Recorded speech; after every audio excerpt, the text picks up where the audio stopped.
Oh my god, I'm sweaty. It's so hot today. Alright, video time.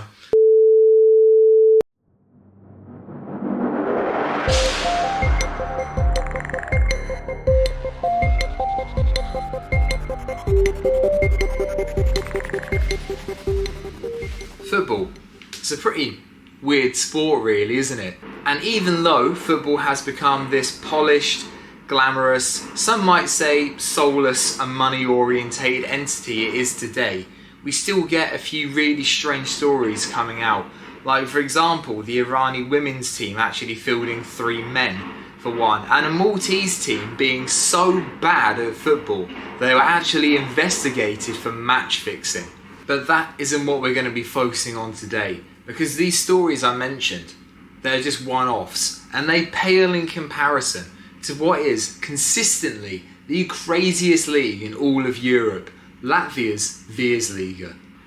Arguably Europe's most volatile football league, the Virslīga has seen 20 of its teams dissolved in the last 20 seasons for financial corruption, match fixing, even accused of money laundering for the criminal underground. Its 5 most successful teams in history have all been dissolved, including a team who are still technically Europe's most successful domestic team ever.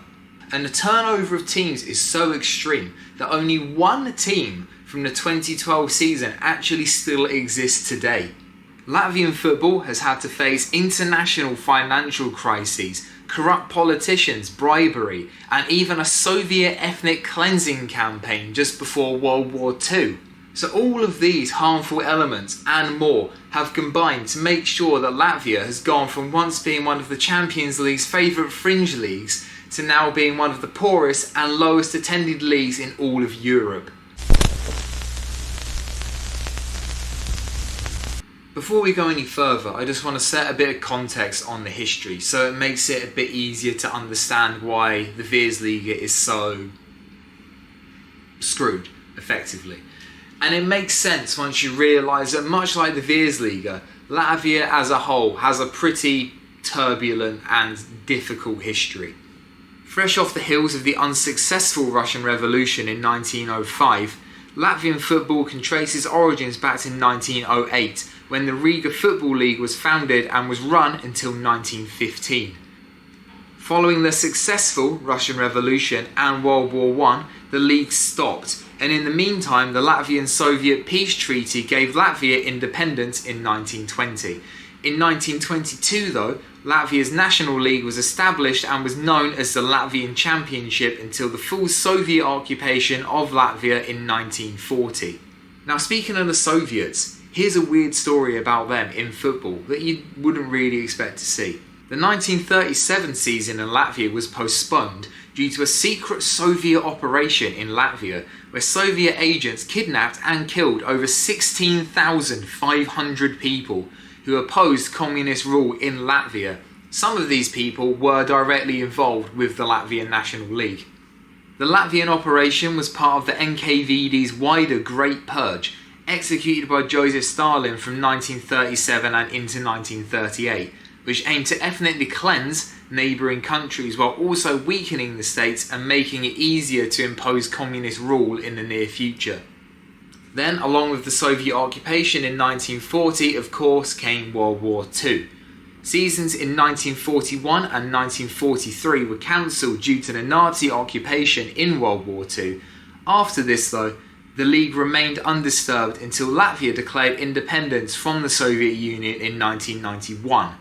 In 1992, the football championship of Latvian SSR was renamed the Virslīga, and that brings us up to the modern day. So one of the things that makes Latvian football so weird is the league format. Now don't get me wrong, there are other leagues around the world that have weird formats. Scotland does that weird split league thing at the end, and don't even get me started on the MLS and Argentina because they are both insane. But Latvia's league is weird because even though it's a very small country with a population of less than 2 million, it has been known to host up to 80 football leagues, and over half of these play in just one tier. The level that most of these teams appear in is the 4th tier, which is only founded as recently as 2020. Above this, you have the 3rd tier, which is oddly called the Latvian 2nd League, and it's split into 2 regional subdivisions, with each consisting of 8 teams playing the traditional home and away league format. This is about the only thing in Latvian football that actually makes sense. So the top 4 in each of these regional leagues advance to the promotion round, while the bottom 4 in each advance to the relegation round, meaning every single team will either be in the promotion or relegation round. At the conclusion of these rounds, 2 teams are promoted and 4 teams are relegated. So theoretically, if the teams in 4th and 5th were only separated by goal difference after their final game, they could end up 2 divisions apart in the following season. Just to put that into context, imagine if your local rivals pitch you to a mid-table finish on goal difference on the last game of the season, and because of it you got relegated and they got promoted. It would be absolute chaos, and to be honest, I'm kinda here for it. Then we have the 2nd tier, which is obviously called the Latvian 1st League. First place goes straight up, and 2nd place in the league plays 9th in the Virslīga over 2 legs, with the winner taking a place in the top tier. Meanwhile, at the bottom, 13th and 14th go straight down, while 12th does a playoff with the 3rd best team from the 3rd tier. Finally, we have the Virslīga, the top of the Latvian football pyramid, which contains only 10 teams. 1 or 2 teams can be relegated depending on the playoff results. The champions go on to the Champions League qualifiers, while 2nd and 3rd enter the Europa Conference League qualifiers, completely skipping out the Europa League for some reason. What makes this even more unusual is the schedule, and the fact that this season the only team from Latvia in all of Europe was actually competing in the Europa League, which none of them go straight into the qualifiers for anyway. Anyway, I got sidetracked. Let's look at the schedule. Where most leagues in Europe run from August to May, the Latvian league runs from March to November, which causes issues for European qualifiers as they usually start in July or August. Because of this, last season's champions, RFS, are already in the Champions League qualifying round for next season. Strangely, Valmiera are in the Europa Conference League qualifying for next season too, despite the fact they just got handed a double relegation for financial mismanagement. So that means that there's going to be a 3rd tier Latvian team in European qualifiers next season, and Man United won't be. The Latvian Football Federation also has some of the strictest financial rules in the world, banning any team with unsettled debts from entering the top division. For context, if that same rule existed in the Premier League, then 19 of the 20 teams this season would have been banned from competing, and Brentford would have become the default champions. This, among other reasons, is why Latvian football burns through clubs like there's no tomorrow, and as we will see, the big clubs are not immune to these harsh rules.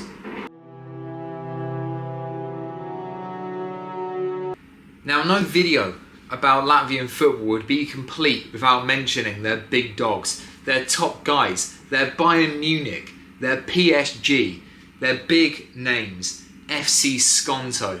But unlike the other 2 teams I still mentioned, FC Sonto no longer exists, and this is why. So just to give you a quick bit of context on how successful FC Sonto were, here's a quick breakdown of their timeline. What have I got here? Here we are. So, Latvia regained independence in 1991. In that time, Sonto were founded.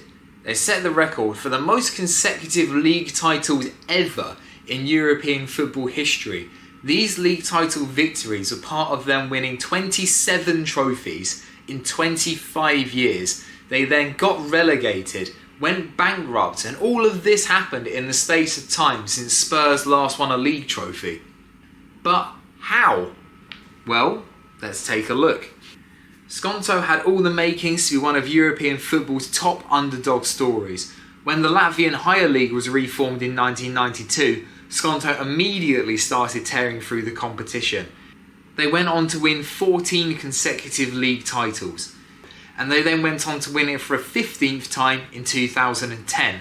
They also won the Latvian Football Cup 7 times between 1992 and 2002, then won it for an 8th time in 2012, a victory which would sadly prove to be their last piece of silverware.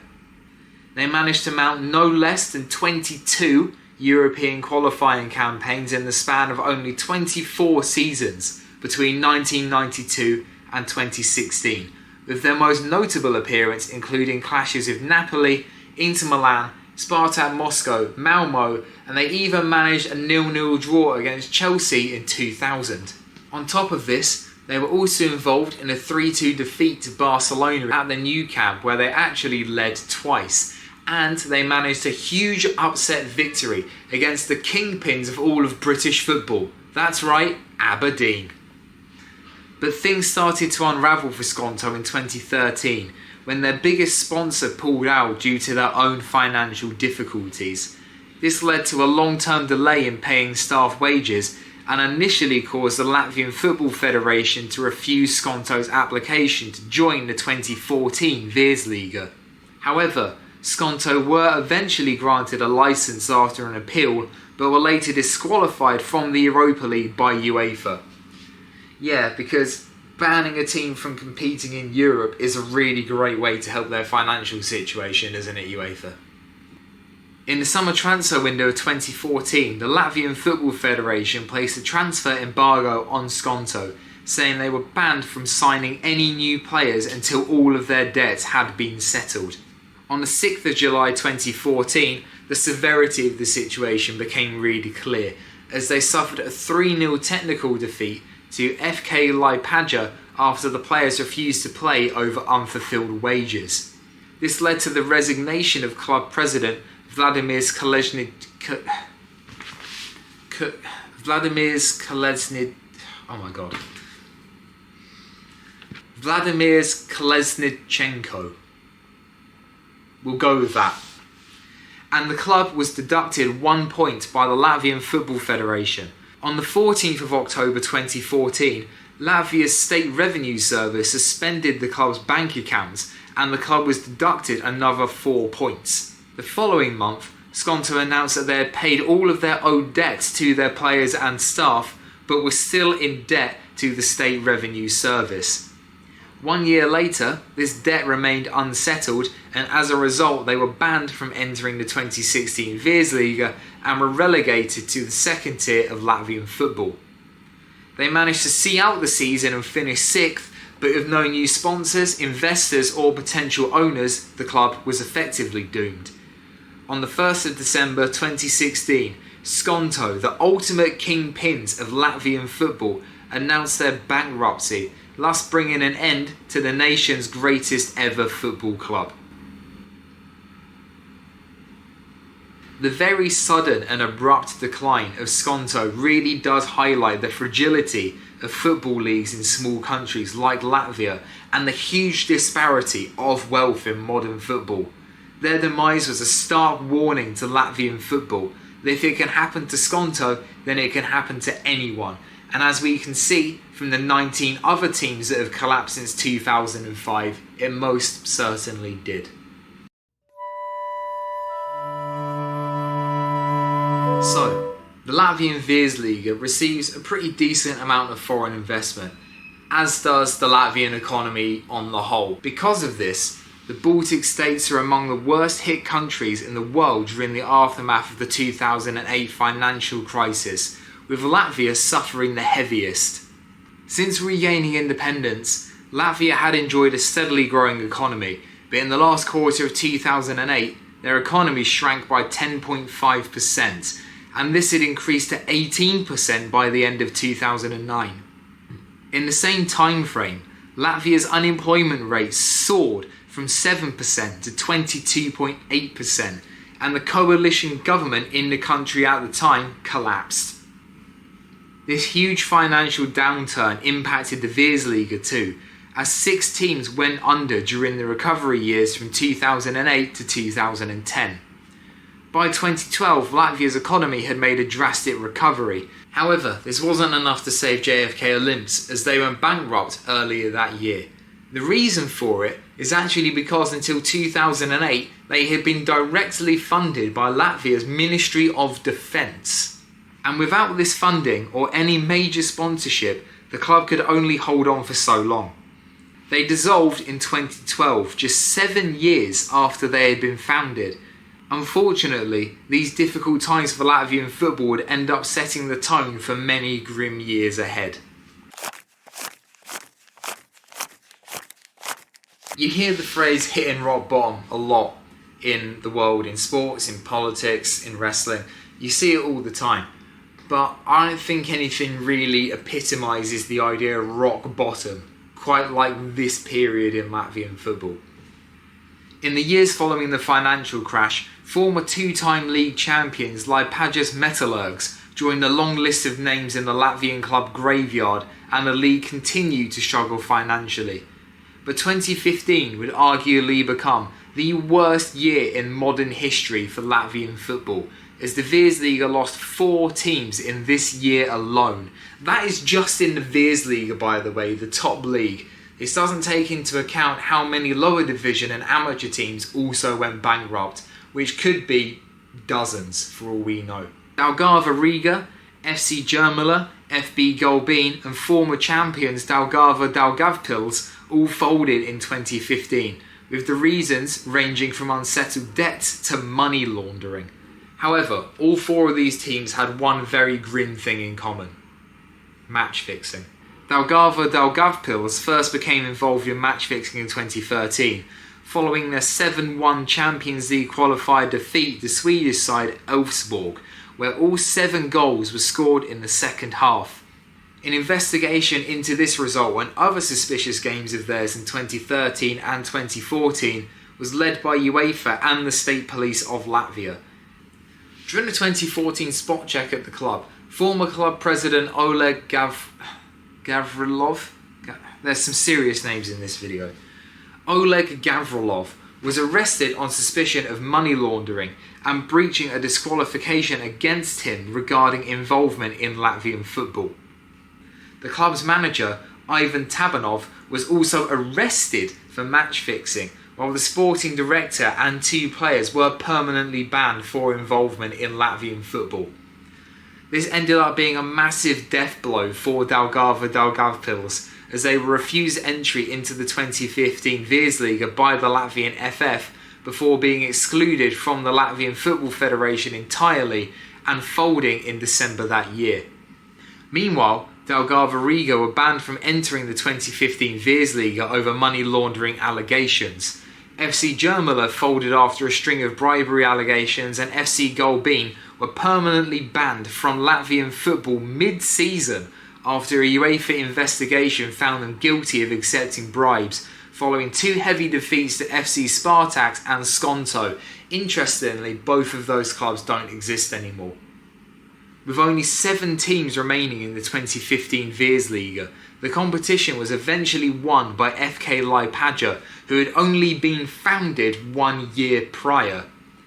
Although 2015 was a year of pure nightmares for Latvian football, it wasn't an isolated situation. In fact, this awful season was just a symptom of a much greater problem that had engulfed the Latvian football. In an interview of Vice in 2015, then Latvian Football League president Emil Latkovskis lifted the lid on the league's match-fixing woes.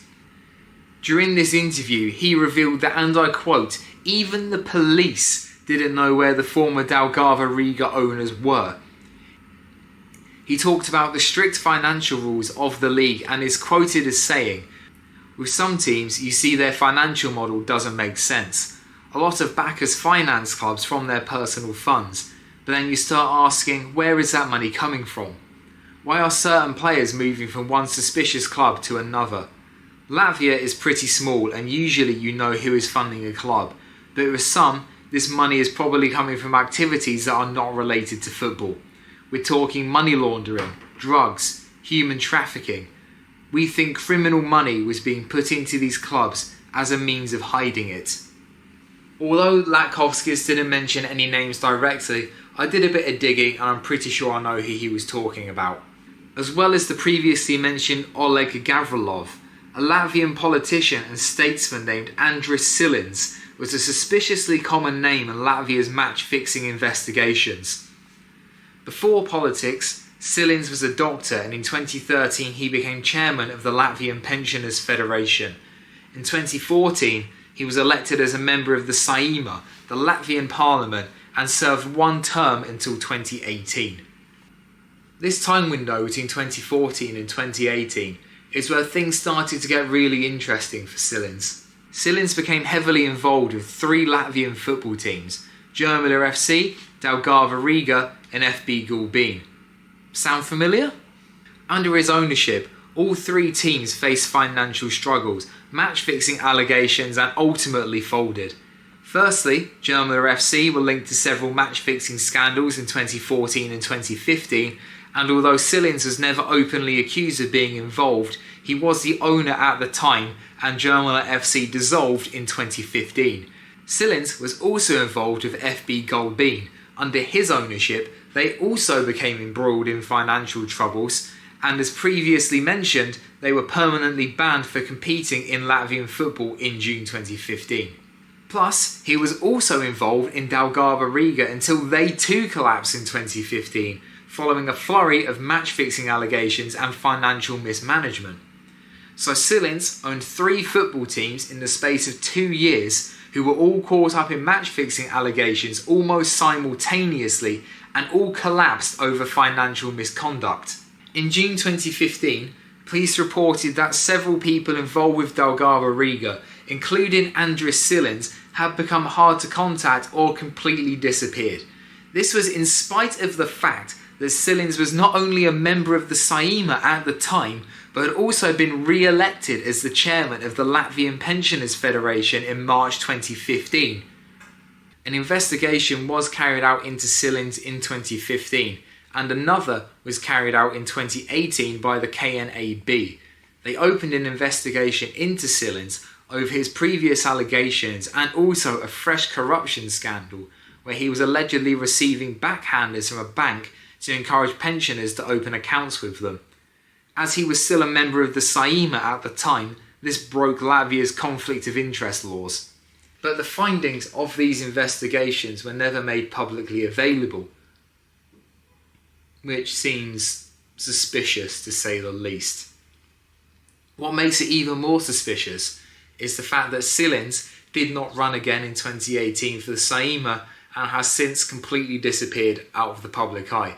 The most recent public information I could find about him was from 2021, so no one has heard from him in 4 years. So the state of corruption in Latvian football can be quite easily summarised through the story of one person in particular, Casper Gorks. As a player, Gorkšs had a pretty solid career and is probably a familiar name to some viewers. He won the Virslīga with Ventspils before moving to Blackpool and winning the League One playoffs. Then, he won the Championship with QPR and Reading in consecutive years. He also had brief spells at Wolves and Colchester, while also playing in Sweden, Greece and the Czech Republic. Like I said, pretty solid career. But things really picked up for him in April 2018, when he was elected as the president of the Latvian FF. He was elected on the promise to tackle corruption in Latvian football and combat financial mismanagement, which he made a start on right away. Plus, he enhanced Latvia's ties with uefa and made efforts to repair the nation's reputation after the string of continuous match-fixing scandals which had happened in the few years prior. He also subsidised participation fees for league teams, which not only slashed the bankruptcy rate in the Virslīga, but also encouraged more new teams to enter Latvian football and paved the way for the third league to be founded in 2020. By the time this had happened though, Gorkšs had already been voted out of power by his peers, as a special council was summoned in October 2019 and just 18 months after he was elected, Gorkšs was taken out of his position. Now Gorkšs' removal from this position was very controversial at the time, and we're going to look into it a little bit now. So Gorkšs wanted to make Latvian football more financially transparent by introducing more governance principles and by bringing in big structural changes to fight corruption. However, this evidently rubbed a few quite important people the wrong way, as he threatened a very entrenched status quo within the Latvian FF. Gorkšs accused former Secretary Generals Jānis Mazekis and Edgar Pakinskis of embezzling state funding, giving fictitious contracts to business partners and diverting large amounts of LFF funding away from the Latvian Football League. This accusation was fueled by the fact the LFF was investigated multiple times between 2011 and 2018 by the Latvian government for financial mismanagement and suspected money laundering. Conveniently, these investigations stopped almost as soon as Mazekis stepped down in 2018 after a 25-year career, and started again almost as soon as Gorkšs was forced out of the door. It's almost like Gorkšs' plan was actually working, and the old guard just kind of got a bit annoyed at him because he had eliminated their shady side hustles. The funny thing is though, this is the exact promise that Gorkšs got elected on in the first place, so what exactly were the old guard expecting from him? Anyway, while Gorkšs was in charge, no Virslīga teams went bankrupt. There were no uefa investigations into corruption, and there were no confirmed cases of bribery, which, considering the events of the prior decade, was an absolutely astronomical achievement for Latvian football. And after Gorkšs achieved so much in so little time, it makes you wonder how good Latvian football would be now if he was still president of the LFF. But I digress. Within 3 years of Gorkšs' dismissal, 4 teams went bankrupt, and there were 3 major corruption scandals involving Spartak's Jurmala, Noah Jurmala and FK Ventpils. Then, in 2023, Dinamo Riga had 5 players banned for match fixing in the Latvian second tier. In short, the old guard that Gorkšs tried to warn us about are still killing Latvian football with their soulless, selfish greed. To make it worse, these investigations I just briefly mentioned weren't even carried out by the Latvian FF anyway. UEFA had to get involved. Now just think for a second. How corrupt have you got to be where even UEFA don't trust you?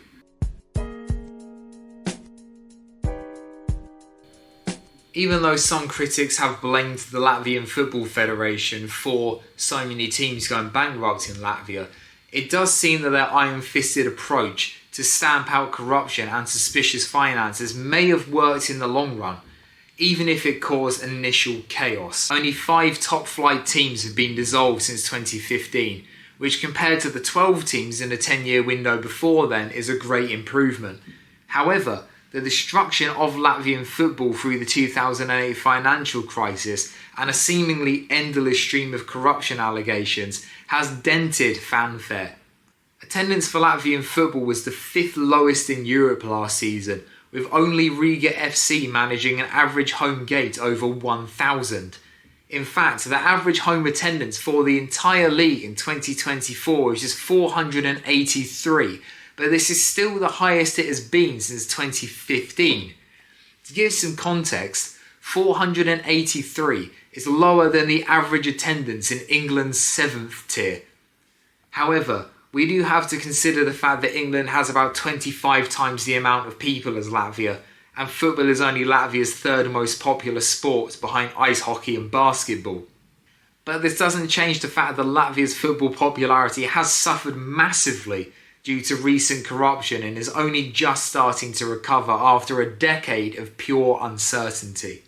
Due to the power vacuum left by the fall of Sonto, Ventpils, Metallurgs, Spartak Jurmala and possibly Valmiera now too, Latvia's biggest rival teams only have 6 league titles between them. RFS and Riga FC are the new big guns of Latvian football, despite the fact one was founded in 2005 and the other was founded in 2014. Both RFS and Riga FC have won 3 league titles each, and their matches against each other are the most attended in the league, reaching crowds of around 3,000. The league is also a lot more competitive than it used to be as well, after spending so many years as a one-horse race. The 2024 season went down to the final 2 games, and RFS were declared champions with a game to spare. However, on the final day, they were beaten at home by their main rivals Riga FC for a 90th minute winner to spoil the trophy ceremony. In European competition, Latvian teams continue to struggle and fail to emulate the underdog stories of Sonto from the late 90s. In 2009, Ventspils became the first Latvian team to reach the Europa League group stage, but they came bottom of the group with only 2 points, and no Latvian team has ever progressed beyond this stage. But on a positive note, RFS managed a famous 1-0 victory over Ajax in the newly reconstructed Europa League this season, making them the first Latvian team to ever win a Europa League game in the actual competition stage. But another big issue could be about to hit Latvian football. As Latvian clubs try to catch up with the rest of Europe, they are clearly at a high risk of overspending beyond their means and causing another major financial crisis in the league. An example of this is Riga FC, who recently made the 4 biggest transfers in Virslīga history in one season. In the 2022-2023 season, Riga FC bought 4 players for a total of €4.5 million, with each signing being a new transfer record for the league. The most valuable of these transfers was Jorge Babec and Croatian side NKVD for €1.6 million. The obvious question here is, how can a team that averages a home gate of just 1,200 and doesn't qualify for Europe afford to splash €4.5 million on players in just one transfer window? Coincidentally, Riga FC is owned by a Russian millionaire named Sergei Lamakin, who had his Cypriot citizenship revoked in 2024 over abuses of their investment program, and is allegedly included in the Latvian government's list of persons who are not welcome. So hopefully, Riga FC won't share the same fate as JFK Olymps and so many other teams that came before them. But when they're so heavily reliant on Russian investment, they have such small home attendances in a league that has generally low fan base anyway, and such a minimal amount of organic sponsorship, it's really hard to see how they can sustain this level of spending without getting great success at the same time. And it doesn't bode well for them when they spend all of this money and they can't even win the league title consistently, let alone put a good European campaign together. It shows that they are becoming reliant on success rather than just hoping for it. And as soon as you become reliant on things like that, you set yourself up into a really bad situation, as we saw with teams like Anzhi in Russia, who went from competing in Europe to not existing in the space of about 3 years. So, like I said, Latvian football has had a pretty rough ride in the last 20 years, but the landscape is slowly starting to settle. After the field was thinned dramatically by recession, pandemics, dwindling attendance, match fixing and even political corruption, the remaining teams are hopefully in it for the long run and not just European football's next smash and grab story. The near demise of Valmiera and the suspicious transfer activity of Sergei Lamakin's Riga FC show us that the Latvian Football League isn't quite in the clear yet, but it's certainly in a much healthier position than it was even 10 years ago. A quite ruthless Latvian Football Federation have done their best to purge the league of corruption, and it seems that corrupt figures are being removed from Latvian football quicker than they are being replaced, which is a great sign that we could have corruption-free Latvian football in the near future.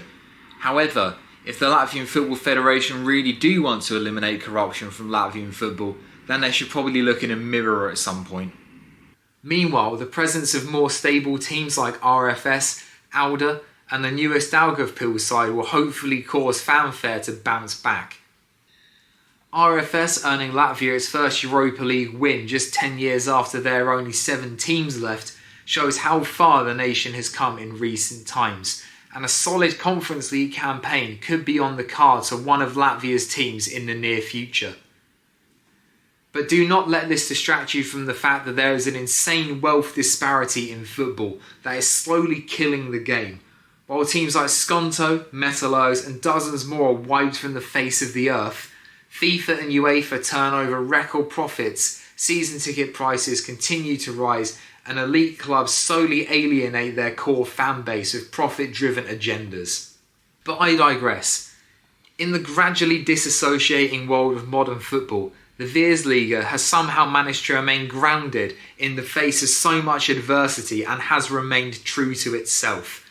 Thanks to good policies, policing and leadership, it has overcome extreme adversity to become the lovable ball of Baltic chaos it is today. It may not be the biggest league, it certainly isn't the best, but when it comes to drama and bedlam, there are few leagues that can hold a candle to the Virslīga. In a world full of football bodies and organisations that only seem to care about money, it is refreshing to find a football league way down the ranks that actually still cares about football. And that is the true magic of this sport. In a world full of football bodies, football organisations, leagues and players that only really seem to care about the bottom line, it is genuinely refreshing to find a league that still cares about the football. And I really, really hope that the Latvian Virslīga rises up and becomes a great league with a good following, because it really deserves it. Not only after everything it's been through, but due to the fact that it has remained true to itself and it has remained strong through all of that. I also respect all of the true, honest people in Latvian football that have brought it back to where it is today. But I respect Latvia as a nation on the whole for the hard work and the hardships they've been through over the years. Thank you for watching.